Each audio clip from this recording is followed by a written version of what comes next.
அல்லேலூயா. கர்த்தருடைய நாமம் மகிமைப்படுவதாக. ரோமருக்கு எழுதின நிருபம் 2ஆம் அதிகாரம் 6ஆம் வசனம். தேவன் அவனவனுடைய கிரியைக்கு தக்கதாக அவனவனுக்கு பலன் அளிப்பார். அல்லேலூயா. ஒரு மனுஷனுடைய வாழ்விலே அவர்கள் கிரியை தக்கதாகத்தான் எல்லாம் கிடைக்கும். ஒரு மரியாதை கிடைக்கும்னா கூட அவங்க நடந்துக்கிற விதத்தை பொறுத்து தான் மரியாதை கிடைக்கும். உயர்த்தி புகழ்ந்து பேசணுமா, அவங்க செயல்படுற விதத்தை பொறுத்து தான் கிடைக்கும். குடும்பத்துக்குள்ளே ஒருத்தருக்கு ஒருத்தர் மரியாதை இருக்கணுமா, நம்ம ஊரில் சொல்லுவாங்க மரியாதை கொடுத்து மரியாதை வாங்கு. அப்படின்னா என்ன அர்த்தம்? ஏன் அந்த அதில் சொல்கிறாங்க அப்படின்னா, எல்லா நேரமும் நம்ம எல்லாரும் புகழ்ந்து பேசிவிட மாட்டார்கள், எல்லா நேரமும் நம்மளை எல்லாரும் உயர்த்திட மாட்டாங்க. அப்போ சில நேரத்தில் நம்முடைய நடவடிக்கையே, நம்முடைய செயல்பாடுகளே, நம்முடைய கிரியையே நம்மளை தூக்கி ஓரமாக வச்சிரும். நீங்கள் கம்பெனிலலாம் போய் பார்த்தீங்கன்னா அங்கே நல்லா முக்கியத்துவம் கொடுத்து எல்லாம் வச்சுருப்பாங்க. ஆனால் அவங்களுடைய செயல்பாடுகள் அங்கே கம்பெனியில் இருக்கிற நிறையா பேருக்கு பிரச்சனையை கொடுக்குது. அப்படின்னா திடீர்னு பார்த்தீங்கன்னா கொஞ்சம் கொஞ்சமாக அவங்கள என்ன பண்ணி விட்ருவாங்க, டவுன் பண்ணி விட்டுருவாங்க. டவுன் பண்ணவுடனே டவுன் பண்ணிவிட்டு என்னை எப்படி டவுன் பண்ணலான்னு கத்தக்கூடாது. அங்கே உடனே என்ன செய்யணும், என்ன நடந்துருச்சு, அப்போ நான் அங்கே என்ன செய்யணும். இதுதான் கிரியைகளை செயல்படுத்தும் போது அந்த டவுன் பண்ண ஆளையே பாசா ஆக்குற அளவுக்கு முடியும்னா அது யார் கையில் தான் இருக்குது? யார் கையில் இருக்குது? அந்த நபர் கையில் தான் இருக்குது. எத்தனை பேர் அதை ஒத்துக்கிறீங்க? ஆண்டவருடைய சமூகத்துக்கு வரும்போதும் நம்முடைய கிரியைகளுக்கு தக்கதான் கர்த்தரும் என்ன செய்கிறாரு, பதில் அளிக்கிறார். ஆண்டவர் நமக்கு பலன் அளிக்கிறதே அவருடைய கிருபை. அங்கே வேதம் சொல்லுகிறது, இஸ்ரவேலை ஆசீர்வதிப்பதே என்னுடைய பிரியம். அவர் நம்மளை ஆசீர்வதிப்பதான் விரும்புகிறாரு. ஆகையினால தான் ஏதேன் தோட்டத்தில் முதல்ல மனிதனை படைத்த பொழுது, எனக்கு இது ரொம்ப பிடிக்கும், முதல்ல மனுஷனை படைச்சி வெளியே அவர் மண்ணினால் மனிதனை படைத்தார், சிருஷ்டித்தார். சிருஷ்டித்துட்டு எங்கே கூட்டிகிட்டு வந்து விட்டாராம்? முதல்ல எடுத்த உடனே காட்டுக்குள்ளே போய் விடலை, எடுத்த உடனே வனாந்தரத்தில் விடலை, எடுத்த உடனே என்னமோ போ அப்படின்னு விடலை. அவர் அழகான 4 நதிகள் பாயத்தக்க ஒரு சிறந்த தோட்டத்துக்குள்ளே கொண்டு வந்து அவன் என்ன செய்கிறாரு, விட்டார். இந்த ஆசீர்வாதத்தை கெடுத்துக்கிட்டது யாரு? அவர்களுடைய கிரியை. இன்றைக்கு நாம் நம்முடைய கிரியையினாலே நமக்கு நடக்கிறது என்பதை என்றைக்கு உணர்கிறோமோ அன்றைக்கு நம்முடைய ஆசீர்வாதத்தின் வாசல் திறக்க ஆரம்பித்தது என்று அர்த்தம். அல்லேலூயா. ஏனென்றால் கர்த்தர் எதை கவனிக்கிறார்? கிரியையை கவனிக்கிறார். ஆகையினால தான் நினிவே பட்டணத்திலே போய் ஆண்டவர் அவர்களை அழிக்கும்படி தீர்க்க தரிசனம் உரைக்கப்பட்டது. ஆனால் நினிவே பட்டணத்தை ஆண்டவர் கவனிக்கிறார். என்ன கவனிக்கிறார்? நீங்கள் கவனித்து பாருங்கள். யோனா புஸ்தகத்தில் அதில் அந்த இடத்துல அவர்கள் எல்லாரும் சேர்ந்து என்ன செய்கிறார்கள் என்றால், யாரால பிரச்சனை, என்ன பிரச்சனை, எதுக்கு பிரச்சனை, யாருடைய கிரியை, இதெல்லாம் பேச்சே கிடையாது. ஒரே டீல் தான். என்ன சொன்னாங்க? அவரவரை சரி பண்ணுங்கப்பா. அவரவர் அப்படின்னா என்ன அர்த்தம்? அவங்க கிரியைகளை 3ஆம் அதிகாரம் பாருங்க. அவரவருடைய கிரியைகளை எல்லாரும் என்ன செய்யுங்க, சரிப்படுத்துங்க. 3ஆம் அதிகாரத்தில் அங்கே சொல்லப்பட்டிருக்கிறது 8ஆம் வசனம், மனுஷரும் மிருகங்களும் ரட்டினால் மூடிக்கொண்டு தேவனை நோக்கி உரத்த சத்தமாய் கூப்பிடவும் அவரவர் தம் தம் வழியையும் தம் கையில் உள்ள கொடுமையையும் விட்டு. அப்போ அவங்க கிரியை என்னன்னு அவங்களுக்கு தெரியும். இப்போ யார் என்ன பண்ணுறோன்னு நம்ம எல்லாருக்குமே என்ன செய்யும், தெரியும். நம்ம எல்லாரும் பாருங்கள், வெளியே உலகத்து பக்கம் வரும்போது அங்கே எப்படி நடந்துக்கணும் நமக்கு தெரியுது. குடும்பத்தாள்களுக்குள்ளே போகும்போது எப்படி நடந்துக்கணும், சபைக்கு வந்தால் எப்படி நடந்துக்கணும், எல்லாமே நமக்கு தெரியுது. ஆனால் ரகசியங்கள் இருக்கா? நிறையா இருக்குது. ரகசியங்கள் நிறையா இருக்குது. கணவன்கிட்ட மனைவிக்கு தெரியாத ரகசியம் நிறையா இருக்குது. மனைவிக்கு கணவனுக்கே தெரியாத ரகசியம் நிறையா இருக்குது. அப்போ இதெல்லாம் இந்த செயல்கள்லாம் நடந்துக்கிட்டு தான் இருக்குது. சிக்கின அன்னைக்கு பிரச்சனை, அது வரைக்கும் அது போகுது. இதுதான் உலக நீதியிலே, உலக வழக்கிலே போய்கொண்டு இருக்கிறது. ஆனால் ஒன்றை புரிந்து கொள்ளுங்கள், கர்த்தர் கவனிக்காமல் ஒருவரை ஆசீர்வதிக்கவே முடியாது. கர்த்தர் ஒருவரை அவருடைய கிரியைகளை கவனிக்கிறார். அழிவே வருவதாக இருந்தாலும் சரி, கிரியை சரியாக இருந்தால் அவர் உடனே மனம் இறங்குகிற தேவனாக இருக்கிறார். அல்லேலூயா. கிரியை சரியில்லைன்னா அப்படியே கொஞ்சம் கொஞ்சமாக நம்மளை தூக்கி வெளியே தான் போடுவாங்களே ஒழிய பக்கத்தில் யாரும் என்ன செஞ்சுக்க மாட்டாங்க, வச்சிக்க மாட்டாங்க. அப்போ நம்முடைய கிரியைகளை குறித்து நாம் கவனிக்காமல் விடுவது யாருக்கு பிரச்சனை என்றால், உலகத்திற்கோ வேறு யாருக்கும் அல்ல, அந்த நபருக்கு தான் பிரச்சனை. இப்போ என்னுடைய கிரியையை குறித்து நான் சிந்தித்து கவனிக்காவிட்டால் பிரச்சனை யாருக்கு தான் வரும்? எனக்கு தான் வரும். ஊழியம் செய்கிற நான் என்னுடைய கிரியையில் உங்கள் எல்லாருடைய கிரியை விட நான் ரொம்ப என்ன செய்ய வேண்டியிருக்கு, கவனிக்கப்பட வேண்டியது இருக்குது, ரொம்ப செயல்பட வேண்டியிருக்கு. சில நேரம் நான் கவனிப்பேன். எப்படி? பிரைஸ் லார்ட் கூட எனக்கு சொல்லாமலே வீட்டுக்கு போயிடுவாங்க. நான் உடனே வீட்டில் போய் உட்காந்து ஐயோ இவங்களுக்கு என்ன ஆச்சுன்னு தெரிலையே, எனக்கு இவங்க பிரைஸ்லாட் சொல்லலையே அப்படின்னு ஒரு நாளும் துக்கம்லாம் படுறதில்ல. ஏன் அப்படின்னா அவங்க சந்திக்க வரும்போது நான் வேற ஒருத்தர்கிட்ட என்ன பண்ணிக்கிட்டு இருக்கேன், பேசிக்கிட்டு இருக்கேன். அப்போ அவங்க வெயிட் பண்ணி பார்க்குறாங்க, அவங்களுக்கு முடியல, அவங்களுக்கு வேறு ஏதோ ஒரு வேலை இருக்குது, அப்போ போயிட்டாங்க. அப்போ இந்த கிரியையை நான் என்ன செய்ய வேண்டும், கவனிக்க வேண்டும். இல்லை என்கிட்ட வந்து சொல்கிறாங்க, நான் உடனே அப்படின்னு சொல்லிட்டேன்னா அவங்க உடனே என்ன நினச்சிக்குவாங்க, பாஸ்டர் முந்தி மாதிரி இல்லை, முந்தியெல்லாம் கையை பிடிச்சி குலுக்கி பிரைஸ்லாடி சொல்லுவார், இப்போ என்னன்னு சொல்லிட்டாரு ஊன்ட்டார். இப்படியெல்லாம் இந்த கிரியைகள் எல்லாம் நம்மளை சுற்றி நடக்கிறவைகள் எல்லாம் பிரச்சனையாக தான் வரும். ஆனால் ஒன்றை கவனிங்கள், முதல்ல என்னுடைய கிரியையை யார் பக்கம் சரி பண்ணணும், ஆண்டவர் பக்கம் சரி பண்ணணும். நீங்கள் ஆண்டவர் பக்கம் உங்கள் கிரியை சரி பண்ணிட்டா இந்த உலகத்தில் நீங்கள் யார் முன்னாலேயும் எந்த கிரியும் சரி பண்ண வேண்டியதில்லை, இதெல்லாம் சரி ஆயிரும். எத்தனை பேர் ஏற்றுக்கொள்கிறீங்க? நேரடியாக யார்கிட்ட கண்டக்ட் பண்ணிடணும், ஆண்டவர் முன்னால் அவர் பார்வையில் என் கிரியையை சரி பண்ணி கொண்டால் உலகத்தில் யாரும் என்னை குறை சொல்ல முடியாது, அந்த அளவுக்கு எனக்கு நடக்கும். ஹல்லேலூயா, ஹல்லேலூயா. சில வேளையில் ஆலயத்தில் நான் இப்படி செய்வதுண்டு, கவனிப்பேன். ஒருவேளை நான் அவங்கள சந்திக்கணும்னு நினச்சிருப்பேன், அவங்க பிரைஸ்லாட் சொல்லாமல் போனால் நான் வேகமாக போய் அவர்களை சந்தித்து பிரைஸ்லாட் சொல்லி ஓகே நல்லா இருக்கீங்களா அப்படின்னு கேட்பேன். ஏன் அப்படின்னா எனக்கு மரியாதை குறைவா? இல்லை, வேதம் சொல்லுகிறது இந்த கிரியைகளில் ஊழியம் செய்கிறவர்கள் முந்தி போய் என்ன செய்யணுமா, வாழ்த்துதல் சொல்லணும். எல்லாரும் முந்தி வாழ்த்துதல் சொல்லணும். யார் யாருக்கு முந்தி வாழ்த்துதல் சொல்கிறது? வயசெல்லாம் போடலை, மனசு இருக்கிறவங்க முந்தி போய் என்ன செய்யுங்க, வாழ்த்து சொல்லுங்க. இப்படி நம்முடைய கிரியைகள் பாருங்க. அப்போ நம்முடைய கிரியைகளுக்கு தக்கதான் பலன் வருது. இது இந்த நினிவே பட்டணம் புரிஞ்ச உடனே யார் வீட்டில் யார் என்ன பண்ணா, யாரால் என்ன ஆச்சு, இதெல்லாம் தேவையில்லை, என்கொயரியே தேவையில்லை. என்ன செய்யலாம், ஒரே ரிப்போர்ட், ஒரே அனௌன்ஸ்மெண்ட் வருது. என்னன்னா, எப்பா நம்ம ஆண்டவர் நம்ம மேலே என்ன ஆயிட்டாரு, கோபம் ஆயிட்டார். அதனால தயவு செய்து என்ன பண்ணுங்க, யாரையும் குறை பேசிக்கிட்டே இருக்காதீங்க. ஏன்னா யார்கிட்ட எப்போ பேசினாலும் நம்ம தப்ப நம்ம சொல்லாமல் இன்னொருத்தர் தப்ப தான் என்ன செய்வோம், நல்லா பெருசாக பேசுவோம். அதனால ஆண்டவர் என்ன சொல்கிறாரு, நீ குறையே பேச வேண்டாம், நீ ஒன்றை மட்டும் நீ என்ன பண்ணிக்கோ, பார்த்து சரி பண்ணிக்கோ. ஒன்றை நீ சரி பண்ணாலே உன் ஊரே நல்லாயிரும், உன் ஊர் பாதுகாக்கப்படும், உன் ஊர் அழிவிலிருந்து காப்பாற்றப்படும் என்று அங்கே ஒரு தகவல் சொல்லப்பட்டது. இந்த தகவலை நல்லா கவனிங்க. இந்த தகவலை அங்கே போன தீர்க்கதரிசி சொல்லவில்லை. தீர்க்கதரிசி சொன்ன செல் என்ன, இந்த ஊர் 40 நாளில் என்ன செய்யப்பட போகுது, கவிழ்க்கப்பட போகுது. அப்போ இந்த தகவல் சொன்னது யாரு என்றால் அந்த ஊர் ராஜா. அவனுடைய இருதயத்தில் தோன்றி இருக்கிறது பாருங்க.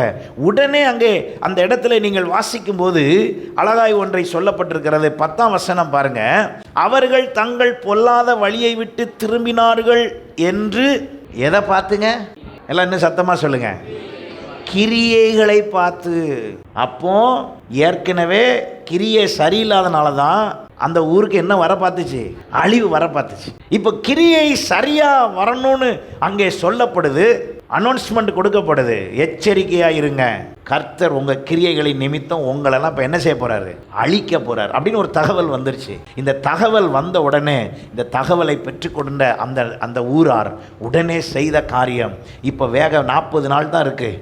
40 நாளில் பஞ்சாயத்து வச்சு யார் தப்பு யார் அதெல்லாம் கண்டுபிடிக்க முடியாது. கண்டுபிடிக்க முயற்சி பண்ணாலும் யாரும் ஒத்துக்கவும் மாட்டாங்க. யார் தான் ஒத்துக்கிறா, ஒருத்தரும் ஒத்துக்க மாட்டாங்க. அதனால என்ன அனௌன்ஸ்மெண்ட் பண்ணிடுவோம், எப்பா அவரவருக்கு நீங்கள் என்ன உண்டோ அதை நீங்கள் என்ன பண்ணிக்கங்க, எல்லாரும் சரி பண்ணிக்க. இப்போ ஆண்டவர் கவனிக்கிறார். எத்தனை நாள் கவனிக்கிறார், 40 நாள்.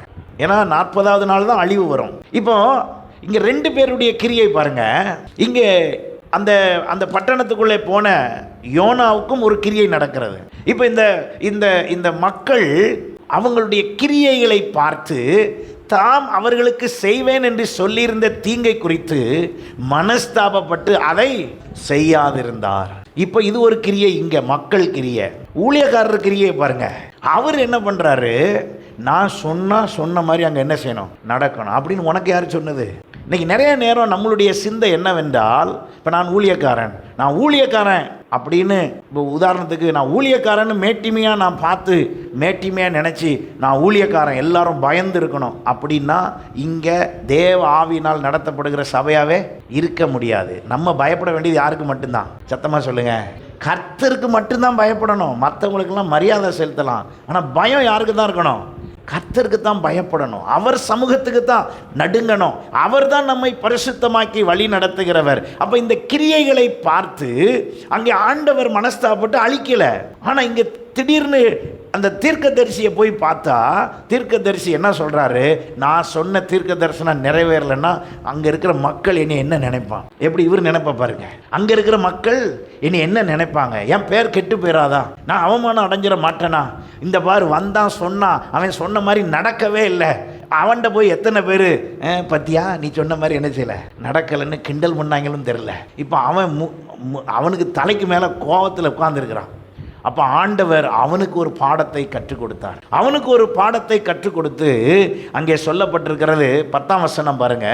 அதற்கு கர்த்தர், நீ பிரயாசப்படாததும் நீ வளர்க்காததும் ஒரு ராத்திரியிலே முளைத்ததும் ஒரு ராத்திரியிலே அழிந்து போனதுமான ஆமணக்குக்காக, இவர் சொல்லிட்டு அங்கே போய் ஓரமாக இருக்கும்போது ஆண்டவர் இவனுக்கு புரிய வைக்கிறதுக்கு ஒரு ஆமணக்கு செடியை வேகமாக வளர வச்சு அவனுக்கு நிழலெல்லாம் கொடுத்து அழகாக வச்சுருக்காரு.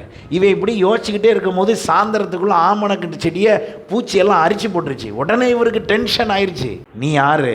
செய்தி சொல்ல வந்தால் செய்தியை சொல்லிட்டு போ, வேற பில்டப்லாம் என்ன செய்யக்கூடாது, கொடுக்கக்கூடாது. இப்போ ஆண்டவர் அதை அவனுடைய கிரியையை சரிப்படுத்த முயற்சிக்கிறார். அப்போ உடனே சரிப்படுத்த முயற்சித்து அவனுடைய கிரியைகளை அவனிடத்தில் சொல்லி அவனுக்கு புரிய வச்சுட்டு 11ஆம் வசனம் என்ன சொல்றார் பாருங்க. வலது கைக்கும் இடது கைக்கும் வித்தியாசம் அறியாத 1,24,000 பேருக்கு அதிகமான மனுஷரும் அநேக மிருக ஜீவனும் இருக்கிற மகா நகரமாகிய நினிவேக்காக நான் பரிதபியாமல் இருப்பேனோ? அழிப்பேன்னு சொல்லி அனுப்பினது நான் தான், இல்லைன்னு சொல்லலை. ஆனால் நீ சொன்னதுக்காக நீ சொன்ன மாதிரி அழியணும்னு அவசியம் இல்லை. காரணம், நீ அழியும் என்று சொன்ன அந்த சத்தத்தின் நிமித்தமாகத்தான் இவ்வளோ பெரிய மாற்றம். அல்லேலூயா. அந்த சந்தோஷம் வந்துடணும், அவ்வளோதான். சத்தம் வந்துச்சு, அப்போ அங்கே மாற்றம் வந்துருச்சு, முடிஞ்சிச்சு. ஆனால் நினச்ச மாதிரி நடக்கலை அப்படின்னா அந்த வருத்தத்தை யார்கிட்ட பட முடியாது? தேவனிடத்தில் பட முடியாது. ஹல்லேலூயா. அப்போ நம்முடைய கிரியைகள் சில வேளைகளிலே எனக்குள்ளே நான் யோசிக்கிற பிரகாரமான கிரியை வர வேண்டும் என்று நினைத்தால் சில நேரத்தில் வருவதில்லை. ஆகையினால தான் 3 விதமான கிரியை குறித்து கடந்த நாட்களிலும் தியானித்தோம். வேகமாக இவைகளை குறித்து நான் சொல்லி கற்றுக் கொடுக்கவும் நாம் கற்றுக்கொண்டு ஆண்டவருக்குள்ளே பலப்படவும் கர்த்தர் வழி நடத்துவாராக. எண்ணங்களின் கிரியை முதல்ல என்னதுங்க? எண்ணங்களின் கிரியை. 2வது வார்த்தையின் கிரியை. 3வது செயலின் கிரியை. கிரியைனாலே செயல் தான், அப்புறம் என்ன செயலின் கிரியை அப்படின்னா தனியாக செயல்படுறது. அப்போ எண்ணங்களின் கிரியை. எண்ணம் என்ன? சில வேளைகளிலே நம்முடைய எண்ணங்களின்படி சில நேரத்தில் அங்கே நடப்பதில்லை. நம்ம நிறைய சொல்லுவோம், நான் இப்படி ஒன்று நினச்சேன், ஆனால் அங்கே அப்படி ஒன்று நடந்துருச்சு. நான் போய் இப்படி ஒரு வார்த்தையை பேசினேன், நான் சொன்னது யதார்த்தமாக தான் பேசினேன், ஆனால் அங்கே பெரிய கலவரம் ஆயிடுச்சு. இந்த மாதிரி நம்ம நிறையா இடத்துல நான் போய் சும்மா தான் தொட்டேன், நான் தொட்ட நிமிஷத்தில் விழுந்து அவ்வளோ என்ன பண்ணிருச்சு, உடஞ்சிருச்சு. நம்ம இதெல்லாம் யதார்த்தமாக நடக்கா இல்லையா? இது நம்முடைய சாதாரண வாழ்விலே நடப்பது போலவே ஆவிக்குரிய ஜீவியத்திலும் நடக்கிறது. ஆவிக்குரிய ஜீவியத்திலையும் ஆவிக்குரிய ரீதியான மேட்டிமையான எண்ணங்களின் கிரியைகளும் நம்மை அழித்து விடுகிறது. ஆவிக்குரிய ரீதியிலே கர்த்தர் நம்மை சிந்திக்க வைக்க விரும்புகிற அந்த எண்ணத்தை கூட நம்ம என்ன செய்யறதில்லை, சிந்திக்கிறதில்லை. விசுவாசத்திற்கு ஆரம்பம் என்னது? விசுவாசம் உங்களுக்குள்ளே வரணும்னா என்ன வரணும்? எண்ணம், உங்களுடைய சிந்தனை. அதுதான் வேலை செய்து விசுவாசத்துக்குள்ளே உங்களை வளர்த்துது. அப்போ ஆண்டவருடைய கிரியை எப்பொழுதும் பலம் உள்ளதாக இருக்கிறது. அவர் ஒரு பொழுதும் மாற்றி செய்கிற தேவன் அல்ல. ஆகையினால தான் நீங்கள் வேதத்தில் வாசித்து பார்ப்பீர்கள் என்றால் இந்த 3 காரியங்களில் எண்ணங்களின் கிரியை, வார்த்தையின் கிரியை, செயலின் கிரியை, இந்த 3லையும் யாரை கரெக்டாக ஒப்பிடலாம் அப்படின்னா இயேசு கிறிஸ்து அதை செய்தார். ஹல்லேலூயா. இயேசு அடிக்கடி சொல்லுகிறார், நான் என்னை அனுப்பினவருடைய சித்தத்தின்படி செய்து அவருடைய கிரியையை முடிப்பதே என்னுடைய போஜனம். அப்போ நான் சுயமாய் எதையும் நான் என்ன செய்வதில்லை, பேசுவதில்லை. அப்படின்னா என்ன அர்த்தம்? என் எண்ணத்தின்படி நான் பேசுவதில்லை. என் எண்ணம் என்ன சொல்லுதோ அதை நான் பேச மாட்டேன், அவரிடத்திலிருந்து எடுத்து நான் பேசுகிறேன். பரிசுத்த ஆவியானவர் சொல்லும்போதும் என்ன சொல்லுகிறார்? நானும் சுயமாய் அல்ல, அவரிடத்திலிருந்து எடுத்து பேசுகிறேன். அப்படியானால் நம்முடைய எண்ணங்கள் எப்படிப்பட்ட கிரியைகளை பிரதிபலிக்கிறது? அப்போ என்னுடைய வார்த்தை, இயேசு பேசின வார்த்தைகளை கவனித்து பாருங்கள். வசனம் சொல்லுகிறது, அவர் அதிகாரமுடையவராய் பேசினார். எப்படி பேசினாருங்க? அதிகாரமுடையவராய் பேசினார். ஜனங்கள் எல்லாரும் அதிகாரமுடையவராய் பேசின பொழுது ஜனங்கள் தங்கள் காரியங்களை நினைத்து குத்தப்பட்டார்கள். அவர்கள் அதிகாரமுடையவராய் பேசினார். சிலர் என்ன சொன்னார்கள், இயேசு பேசும்போது, ஐயோ இந்த உபதேசம் ரொம்ப எப்படி இருக்கு, கடினமாய் இருக்கிறது அப்படின்னு சொல்லி அப்புறம் அந்த பக்கமே என்ன செய்யலையா, வரலையா. அப்போ எல்லாமே கவனித்து பாருங்கள். ஆண்டவராகிய இயேசு கிறிஸ்துவினுடைய அந்த கிரியை அவர் தேவனுக்கு ஏற்ற விதமாய் செய்வதற்கு தன்னை முழுவதுமாக அர்ப்பணித்திருந்தார். அப்போ ஆண்டவருடைய கிரியை இந்த பூமியிலே மிகுந்திருக்கிறது. அப்போ நான் அந்த கிரியைக்குள்ளே வர வேண்டும். வேதத்தில் பாருங்க, 150 சங்கீதம் சொல்லுகிறது 2 வசனம், அவருடைய வல்லமை உள்ள கிரியைக்காக அவரை என்ன செய்யுங்கள், துதியுங்கள். அவருடைய வல்லமை உள்ள கிரியை. இன்னும் நீங்கள் 104 சங்கீதத்தில் 24 வசனம் பார்த்தீங்கன்னா, கர்த்தாவே உமது கிரியைகள் எவ்வளவு திரளாக இருக்கிறது, அவைகளெல்லாம் ஞானமாய் படைத்தீர், பூமி உம்முடைய பொருட்களினால் நிறைந்திருக்கிறது. 31 வசனம் சொல்கிறது, கர்த்தருடைய மகிமை என்றென்றைக்கும் விளங்கும், கர்த்தர் தம்முடைய கிரியைகளிலே மகிழ்வார். இப்போ நமக்காக கர்த்தர் கிரியை செய்வார் என்றால் அந்த கிரியையில் அவர் என்ன செய்வாராம், மகிழ்வார். எப்போ எனக்கு கிரியை செய்வார், ஏன் கிரியை அவர் கிரியை செய்யத்தக்க வரும்போது தான் அவர் அந்த கிரியைகளை செய்கிறவராய் இருக்கிறார். அப்போ ஆண்டவர் நம்மிடத்தில் விரும்புகிற காரியம் என்ன, அவர் நம்மிடத்தில் அந்த கிரியையை எதிர்பார்க்கிறபடினால தான் அங்கே சொல்லப்பட்டிருக்கிறது. 106 சங்கீதத்தில் கவனிங்கள், 29 வசனம் பாருங்க, தங்கள் கிரியைகளினாலே அவருக்கு கோபமூட்டினார்கள், ஆகையால் வாதை அவர்களுக்குள்ளே புகுந்தது. அப்போ ஒரு பக்கம் ரட்சிப்பு ஒரு பக்கம் கிடைச்சிருச்சு, நம்ம ஒரு பக்கம் ஆண்டவருடைய பிள்ளையாக மாறிட்டோம். மாறினாலும் உலக பிரகாரமான சுபாவங்கள் நம்மளை விட்டு என்ன செய்யணும், மாறணும். நிறைய நேரம் பாவம்லாம் மாறிடுச்சு, சுபாவம் இன்னும் என்ன செய்ய மாட்டேங்குது, மாற மாட்டேங்குது. சுபாவம் தான் பெரிய கிரியைகளை விளைவிக்கிறது, பெரிய கிரியைகளை விளைவிக்கிறது. நீங்கள் நல்லா கவனிச்சு பாருங்க. ஒரு தோட்டத்துக்கு போறீங்க, நம்ம இப்படி வச்சுக்கோமா, ஊட்டிக்கு அங்கே இந்த ஃப்ளவர் ஷோ வச்சிருக்கான்ல, அவ்வளோ இடத்துல எழுதி போட்டிருப்பான், பூக்களை என்ன செய்யாதீர், பறிக்காதீர், தொடாதீர் அப்படின்னு. ஆனால் நம்ம சும்மா வருவோமா, அப்படி லைட்டாக அப்படி லேசாவது இப்படி தொட்டு பார்க்கணும். அதுதான் நம்மளுடைய கிரியை. காரணம், என்னுடைய எண்ணத்தில் இப்போ அங்கே சொல்லப்பட்டிருக்கிற அந்த சட்டத்திற்கு நான் என்ன செய்ய மாட்டேன், நான் கீழ்ப்படிய மாட்டேன். சில நேரம் மாட்டிக்குவோம், நம்ம சில நேரம் அங்கே போய் தெரியாமல் தொட்டு, நம்ம தொட்ட நேரம் அந்த பூ கீழே விழுந்தா அவன் நம்ம தான் பிச்சு போட்டோம்னு சொல்லி நம்மளை என்ன பண்ணிக்கிட்டு இருப்பான், பிரச்சனை பண்ணிக்கிட்டு பார்த்துட்டாங்கன்னா கண்டிப்பாக பிரச்சனை பண்ணுவாங்க. அப்போ சில இடத்துக்கு போகும்போது நம்முடைய கிரியைகளே நம்மளால் என்ன செய்ய முடியல, அங்கே எழுதியிருக்க சட்டத்துக்கு ஒத்து போக முடியல. உடனே அதை நம்ம மீறி அந்த இடத்துல போய் செய்கிறோம். அது என்னது, நம்முடைய எண்ணத்துக்குள் இருக்கிற ஆசை. அந்த ஆசையின் கிரியை தூண்டி அதுங்க என்ன வந்துடுது, செயலின் கிரியையாக வெளியே அதை தொட்டுருது. அப்புறம் உடனே அவன் என்னெல்லாமோ பேசுவான். பேசின பிறகு நீங்கள் சும்மா இருப்போம், நம்ம சும்மா இருப்போம். அப்போ நம்ம வார்த்தையின் கிரியை வெளிப்படும். இனி யாருன்னு தெரியுமா உனக்கு, அப்போ பாருங்க, அப்போ போய் அதுக்கு போய் நான் எம்எல்ஏ ஆள் தெரியுமான்னு எம்எல்ஏக்கு ஃபோன் பண்ணிகிட்டு இருப்பான். எதுக்கு, இந்த சின்ன ரூலை ஒழுங்காக ஃபாலோ பண்ணியிருந்தா அந்த ஃபோன் காலை வேறு எதுக்காவது என்ன செஞ்சுருக்கலாம், பயன்படுத்தி இருக்கலாம். இப்படித்தான் நம்முடைய கிரியைகள், எண்ணங்கள், நம்முடைய வார்த்தையின் கிரியைகள், செயலின் கிரியைகள் இருக்கிறது. அப்போ ஆண்டவர் என்னுடைய கிரியையை பார்த்து எனக்கு எல்லாவற்றையும் செய்ய விரும்புகிறார். அப்போ நம்ம எல்லாரும் என்ன செய்தோமா பாருங்க, 39 வசனம், 106 சங்கீதம் 39 வசனத்தில், அவர்கள் தங்கள் கிரியைகளினால் அசுத்தமாகி தங்கள் செய்கைகளினால் என்ன செய்தார்கள், சோரம் போனார். நீங்கள் உங்களுடைய குடும்பத்துக்குள்ளே, உங்கள் குடும்ப வாழ்க்கையிலே, சபையிலே, எல்லா இடத்துலையும் உங்கள் கிரியையை கொஞ்சம் நீங்கள் என்ன செய்யுங்க, சரி பண்ணுங்க, செக் பண்ணுங்க. திரும்ப திரும்ப உங்களை நீங்களே என்ன பண்ணிக்கிட்டே இருங்க, ரீஅரேஞ்ச் பண்ணிக்கிட்டே இருங்க. ஒரு அரேஞ்ச்மெண்ட்ஸ்குள்ளே இருக்கக்கூடாது.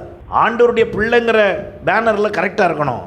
ஆனால் என்னுடைய செயல் எனக்கு இப்படித்தான் பிடிக்கும் அப்படின்னு எல்லா ஊர்லேயுமே என்ன செய்ய முடியாது, பேச முடியாது. நான் முதல் முறையாக ஸ்ரீலங்கா போயிருந்த பொழுது அங்கே ஒரு இந்த தேங்காயெல்லாம் அரைச்சி, மிளகாவும் சேர்த்து, இந்த வத்தலும் சேர்த்து அரைச்சி ஏதோ ஒன்று வச்சுருந்தாங்க. நல்லா நிறைய துவையல் டைப்லேயே, ஆனால் ட்ரையாக இருந்துச்சு. நான் முதல் நாள் அவங்கள்ட்ட சொன்னேன், எனக்கு இதெல்லாம் பிடிக்காது. அப்போ என்ன செய்யணும் தெரியுமா, பட்னியாக தான் இருக்கும். ஏன்னா அவங்க ஊரில் அதுதான் பிரதான சாப்பாடு, அதுதான் சைடு, குழம்பு கூட இல்லை. அப்புறம் 2வது நாள் சொன்னேன், எனக்கு பிடிக்கல. அப்போ 3வது நாள் வேற ஒரு பாஸ்டர் என்னை கூட்டிகிட்டு போகும்போது வந்தார். அவர் சொன்னார், நீங்கள் இருக்க போகிறது 10 நாள், இதை நீங்கள் சாப்பிட்லன்னா 10 நாள் நீங்கள் என்ன தான் செய்யணும், பட்னியாக தான் இருக்கணும். இப்போ நான் என் கிரியையை, என் எண்ணத்தை, என் ஆசையை மாற்றணுமா, என்ன செய்யணும், பிடிவாதம் பண்ணணுமா? ஆமாம், இதுதான் வாழ்க்கை. உடனே நான் என்ன பண்ணேன், அதை டேஸ்ட் பார்த்தேன். ஒரு மாதிரி ஒரு சப்பாத்தி மாதிரி ஒன்று இருந்துச்சு. அதை எடுத்து அதை வச்சு பார்த்தேன் பாருங்கள், அந்த உப்பு உரப்பு எல்லாம் கலந்து தூக்கலாக இருந்துச்சு. அப்புறம் பாருங்கள் 4 நேரம் சாப்பிடுது. அப்புறம் டெய்லி அதான் சாப்பாடு நிறையா இல்லை. அன்னைக்கு அந்த மறுபடியும் அந்த ஸ்டார்ட் பண்ண வீட்டுக்கு வந்த உடனே அவங்க எனக்கு வைக்கலை. ஏன்னா முதல் நாள் என்ன பண்ணிட்டேன், வேண்டான்னு சொல்லிட்டேன். அப்போ நான் கேட்டேன், அதை எங்கே அப்படின்னு. அதான் நீங்கள் சாப்பிட மாட்டீங்களே, என் கிரியை அவங்கள தடுத்துருச்சு பாருங்கள், செய்ய விடாமல். நான் சொன்னேன், இல்லைங்க, போன இடத்துல வேற ஒருத்தர் என்னை கரெக்ட் பண்ணிட்டாரு, இப்போ நீங்கள் அதை கொண்டு வாங்கன்னு. அவங்க ஒரு கிண்ணத்தில் கொண்டு வச்சாங்க. நான் நினச்சேன் அது எனக்கு மட்டும் நினச்சி அவ்வளோத்தையும் எடுத்து நான் சாப்பிட்டேன். அப்போ என்னுடைய கிரியை என்ன செய்தது, அந்த அந்த ருசியை எனக்கு என்னன்னு தெரியல. இப்போ நான் கண்ணில் பார்த்துட்டு என் எண்ணம் சொல்லுது இது வேண்டாம், இதை சாப்பிடக்கூடாது, இது என்னன்னே தெரிலன்னு. ஆனால் நான் என் கிரியைகளை, என் எண்ணங்களை, என்னுடைய காரியங்களை நான் மாற்றின பொழுது அது எனக்கு பிரயோஜனமாய் மாறிட்டு. ஹல்லேலூயா. அப்போ இந்த கிரியைகளின் காரியங்கள் தான் இன்றைக்கி நம்முடைய வாழ்க்கையில் பல பிரச்சனைகளை கொண்டு வந்து கொண்டிருக்கிறது. எத்தனை பேர் அதை நீங்கள் ஏற்றுக்கொள்ளுகிறீர்கள்? ஹல்லேலூயா. அப்போ என்னுடைய கிரியை என்ன செய்கிறது என்பதை நான் கவனிக்காவிட்டால், இப்போ நான் பாஸ்டர் என்கிட்டலாம் எந்த கிரியையும் இல்லை அப்படியெல்லாம் சொன்னேன்னா நான் ஃபெயிலியர் ஆகிட்டே வருவேன். நானும் டெய்லி என் கிரியையை என்ன பண்ணிக்கிட்டே இருக்கணும். ஆமாம், திடீர்னு ஒரு ஃபேமிலி வரலன்னா, சபைக்கு ஒரு ஃபேமிலி வரலன்னா என் மனசில் ஒரு வேளை நம்ம எதுவும் பேசுனதில் ஆயிடுச்சோ, ஒரு வேளை நம்ம நடந்துக்கிட்டதில் ஏதாவது தப்பாக ஆயிடுச்சோ, ஏதாவது நம்ம எதுவும் இப்படின்னு ஸ்டெப்பில் என்ன செய்யுது, எண்ணங்களெல்லாம் வருது. இதுவாக இருக்குமோ அதுவாக இருக்குமோ அப்படின்னு. ஃபோனை பண்ணாக்க முடியலன்னு வரல பாஸ்டர் அப்படின்வாங்க. அப்போ தான் ஓஹோ சரி சரி, அப்போ எந்த பாதிப்பு இல்லை, நம்ம கிரியையினால் பாதிப்பு இல்லை. இப்படி இந்த பீதி வாரம் வாரம் எனக்கு கொடுத்தா நான் என்ன செய்கிறது? அடிக்கடி இந்த பீதி ஆயிடுது. அப்போ என்ன நடக்க வேண்டியிருக்குது, ஒரு குறிப்பிட்ட ஒரு கால சூழ்நிலையில் இந்த கிரியைகள் சரியாக வர அப்போ ஒரு புரிதல் வந்து விடுகிறது. ஓகே, இவர்கள் நம்முடைய சபையை சார்ந்தவர்களாகவே மாறிவிட்டார்கள், ஆகினால வராட்டாலும் ஏதோ முடியலை போல் அப்படின்னு ஒரு தைரியம் வந்ததுனால சிலர் வரலைன்னா நான் ஒன்றும் கவலைப்படுறதே இல்லை, அவங்க அடுத்த வாரம் வந்துடுவாங்க. நான் சொல்கிறது புரியுதா இல்லையாங்க? இது எல்லாமே யதார்த்தமாக நம்முடைய வாழ்விலே அடிக்கடி வந்து செல்லுகிற ஒரு கிரியை. அப்போ இந்த கிரியைகளை நாம் எந்த விதத்திலே சரி பண்ணி கொண்டு வருகிறோம் என்பதை நாம் கவனிக்க வேண்டும். நாம் 1 நாளாகமம் 28ஆம் அதிகாரம் 20ஆம் வசனத்தில் பாருங்க, தாவீது தன் குமாரனாகிய சாலமோனை நோக்கி அங்கே அவனிடத்தில் சொல்லுகிற ஒரு காரியம் பாருங்க. தாவீது தன் குமாரனாகிய சாலமோனை நோக்கி, நீ பலங்கொண்டு தைரியமாயிரு, இதை நடப்பி நீ பயப்படாமலும் கலங்காமலும் இரு, தேவனாகிய கர்த்தர் என்னும் என் தேவன் உன்னோடு இருப்பார்.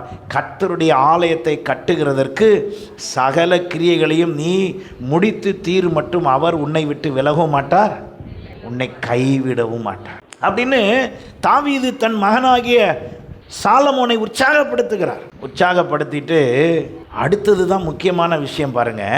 அவர் சொல்லுகிறார், இதோ தேவனுடைய ஆலயத்து வேலைகளுக்கெல்லாம் ஆசாரியர் லேவியருடைய வகுப்புகள் இருக்கிறது. அந்த எல்லா கிரியைக்கும் சகலவித வேலைகளும் நிபுணரான மனப்பூர்வமுள்ள சகல மனுஷரும். எல்லா சபையில் செய்யப்படுகிற எல்லா கிரியைக்கும் யார் இருக்கணுமா? அங்கே மனப்பூர்வமுள்ள மனுஷர். நமக்கு ஒரு மனப்பூர்வமுள்ள மனுஷராக நாம் இருக்க வேண்டும். அப்போ அப்படிப்பட்ட கிரியை என்ன செய்யும்?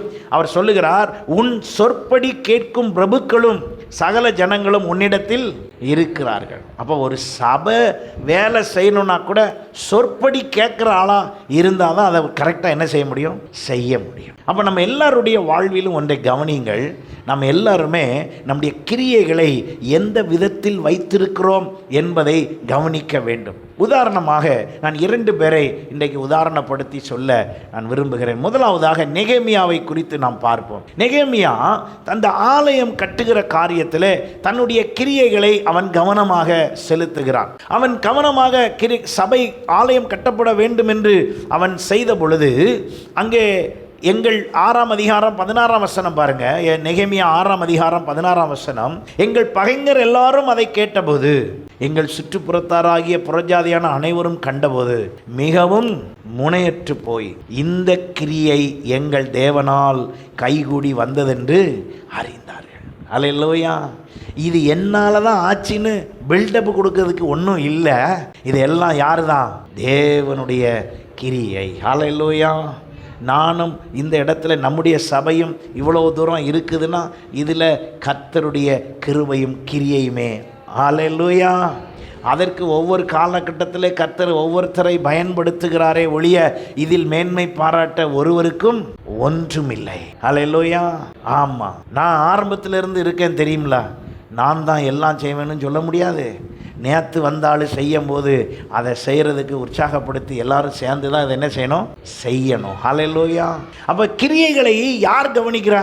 சில நேரம் எனக்கே கவனிக்கவே முடியாத அளவுக்கு ஆகிடும். சில நேரம் சில கிரியைகள் எனக்கு என்ன நடக்குன்னு என்ன செய்யாது, தெரியாது. என் கண்ணுக்கு முன்னால் நடக்காது, என் காதுக்கு வராது. ஆனால் அப்புறம் அது சீவி சிஞ்சாரிச்சு ஜோடி அடிச்சு அப்புறம் எல்லாம் நகையெல்லாம் மாட்டி அப்புறம் அதெல்லாம் முடித்து அப்புறம் வரும்போது பார்த்தா நம்ம காதுக்கு நடந்த மேட்ரு இவ்வளோ தான் இருக்கும், வர்றது பார்த்தா இவ்வளோ பெருசாக வந்து நிற்கும். ஆகையினால தான் நான் இப்போ என்ன சொல்கிறேன், நம்ம என்ன ஸ்டைலில் நம்ம சபையை நம்ம வளர்த்துருவோம், நினிவே ஸ்டைலில் போயிடுவோம். என்னது, அப்போ அவரவரை சரி பண்ணி வாங்க, எல்லாரும் நல்லா கிரியையில் நம்ம பலப்படலாம். ஹல்லேலூயா. யாரையும் ஒன்றும் சொல்ல வேண்டாம். ஏன்னா கர்த்தரே நம்மளை ஒன்றும் சொல்லாமல் தான் என்ன பண்ணியிருக்காரு, வச்சிருக்காரு. இப்போ இந்த நெகேமியா என்ன செய்கிறார், நான் எதிலிருந்து 2 நபரை உங்களுக்கு உதாரணப்படுத்தும் பொழுது இந்த கிரியைகளின் காரியத்தை நீங்கள் நன்றாய் விளங்கிக் கொள்வீர்கள். இந்த நெகேமியாவினுடைய நோக்கம் என்ன? அவ்வளோதான்.